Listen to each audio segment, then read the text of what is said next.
Colin Evans, Perchennog Llaethdy Lleol. Diolch I ti am adael I fi ddod I siarad â ti heddi. Nawr i'r bobl sydd ddim yn nabod ti, ti wedi dechrau busnes dosbarthu llaeth o ddrws I ddrws. Rhywbeth oedd fwy neu lai bron wedi diflannu erbyn hyn. Beth nath I ti felly benderfynu mynd amdani? Wel, o'n I weld pethau'n slow o lawr, pethau golles i'n job a pethau fel I, so benderfynnes i'n mynd I drws wedyn, I gweld siwt I leid. A wedi codi lan yn gwrdd i'n nawr, ynddo fe. Felly oedd hyn cyn y cyfnod y Covid neu yn ystod? Hanner ffordd trwyddo Covid oedd. Ie, reit, yn iawn. Felly, oedd na heriau, ti'n teimlo bod na heriau wedi dod ar y draws ti yn ystod y cyfnod hyn? Na, dim fel ni, na gwrdd, na. Na, dim llawer o... Na. Rhyn peth? Rhyn peth, fi wrth y llaeth oes 35 years, chymod, ond o'n i'n meddwl mynd am busnes yn unan I weld siwt ei le, ynddo fe? Ie, a felly wyt ti'n mynd o ddrws I ddrws, a wyt ti ddim yn gweld neb falle wyt ti? Na, dwi ddim yn gweld neb, fi'n mynd byti 3 y bore, ynddo fe?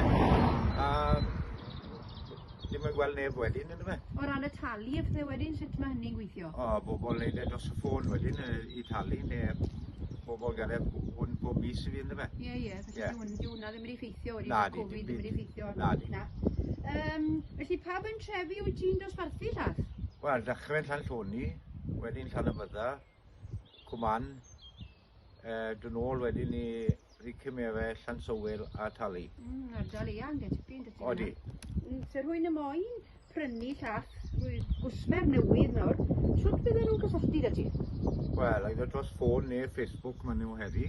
Popeth modern technology, ynddo fe? Na ti. A rwy'n i'r rhif ffôn lawr wedyn I bobl cael gweld, gret. Felly, beth wyt ti wedi dysgu sydd ti'n gweud yn y cyfnod yma, yn y cyfnod y Covid yma? Beth wyt ti wedi dysgu?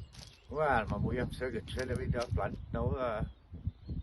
Ti'n bod, o blaen, o'n I byth yn gweld lot o nhw, ynddo fe? Ti'n bod, weithio 6 days a week o blaen, a nawr busnes dinan, dwi'n lle ala mwy amser da nhw, ynddo fe? Odi. Hynny, gret. Diolch yn fawr iawn I ti. Iawn, dim problem.